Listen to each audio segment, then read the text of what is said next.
गुजरात के कठियावाड़ा क्षेत्र में अरब सागर के द्वीप पर स्थित है श्री कृष्ण के नगर द्वारकापुरी। हालांकि इसका ज्यादातर हिस्सा समुद्र में करीब 80 फीट नीचे डूबा हुआ है। द्वारकापुरी का अपना एक धार्मिक, पौराणिक और ऐतिहासिक महत्व है। द्वारकापुरी की खोज के बाद ऐसा पहली बार हो रहा है जब आप समुद्र के नीचे जाकर श्री कृष्ण की नगरी देख सकते हैं। हालांकि इसके लिए पहले ट्रेनिंग लेनी होगी, क्योंकि समुद्र में इतनी गहराई तक जाना कोई सरल काम नहीं। यह बेहद जोखिमपूर्ण मामला है। द्वारकापुरी से जुड़ी कई गाथाएं प्रचलित है कि कैसे श्री कृष्ण की नगरी समुद्र में डूब गई। द्वारकापुरी के 3 भाग समुद्र में डूबे हुए हैं। द्वारकापुरी के कई द्वार हैं। इसका सिर्फ एक भाग ही, जिसे बेट द्वारका कहते हैं, समुद्र में बने टापू पर मौजूद है। इस द्वार से जुड़ी एक कहानी है। कहते हैं कि मीराबाई यहाँ कृष्ण से मिलने पहुंची थी। उस वक्त श्री कृष्ण ध्यान में थे। इस पर मीराबाई उनकी मूर्ति में समा गई थी। इसी जगह पर गोमती, गुजरात, कोशावती और चंद्रभागा नदी का संगम है। यहाँ एक बड़ा रहस्य है जिसे आज तक कोई नहीं समझ पाया। यहाँ पांडवों के 5 कुएं हैं। चारों ओर समुद्र का पानी खारा है, लेकिन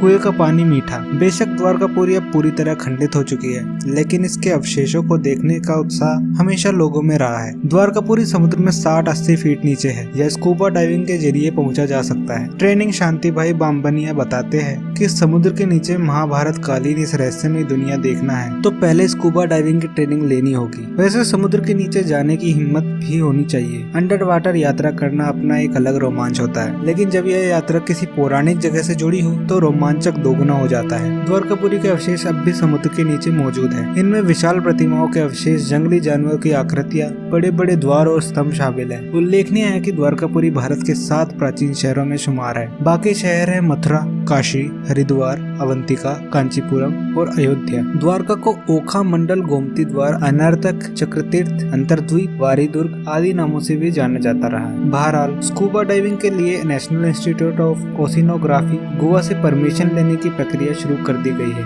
बताते हैं कि सितंबर से अप्रैल तक सैकड़ों लोग यहाँ स्कूबा डाइविंग के लिए आते हैं। पौराणिक कहानियों के अनुसार श्री कृष्ण ने करीब 36 साल तक द्वारका पर शासन किया। वज्रनाभ यदुवंश के अंतिम राजा थे। हालांकि वे कुछ साल तक ही द्वारकापुरी में रहे। इसके बाद हस्तिनापुर चले गए। जब तक द्वारकापुरी की खोज हुई तब तक महज एक किंवदंती के तौर पर कथाओं में जीवित रही। सबसे पहले वायुसेना के पायलटों की इस पर नजर पड़ी। इसके बाद राष्ट्रीय समुद्र विज्ञान संस्थान ने सोनार टेक्निक से समुद्र के अंदर जाकर करीब 4000 वर्ग मीटर क्षेत्र में अपनी रिसर्च शुरू की। तब वहां द्वारकापुरी के अस्तित्व का पता चला। वहां से लकड़ी, पत्थर और हड्डियों के हजारों साल पुराने अवशेष मिले थे। माना जाता है कि ये अवशेष महाभारत कालीन हो सकते हैं। वैज्ञानिक रिसर्च बताते हैं कि हिमयुग समाप्त होने के बाद समुद्र का जलस्तर बढ़ा था। इससे दुनिया भर के कई तटवर्ती शहर समुद्र में डूब गए। द्वारकापुरी भी उनमें से एक है। हालांकि इस थ्योरी को लेकर संशय बना हुआ है। दरअसल भारत का इतिहास 5000 साल पुराना है, जबकि हिमयुग 10,000 साल पहले समाप्त हो गया। बहरहाल पौराणिक मान्यता है कि श्री कृष्ण ने जब मथुरा छोड़ा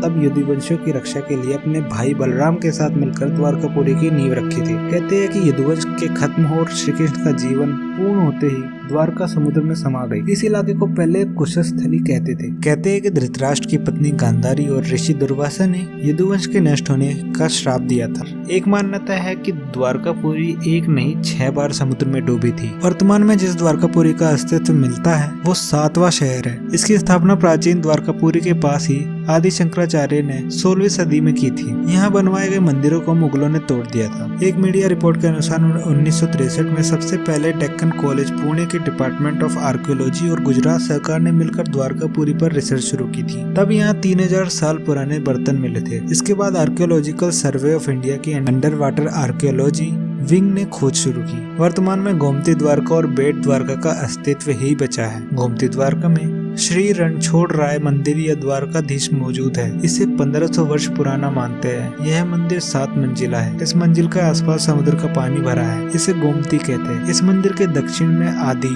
गुरु शंकराचार्य द्वारा स्थापित शारदा मठ भी है। वीडियो पसंद आए तो वीडियो को लाइक करें, सब्सक्राइब करें और कमेंट जरूर करें।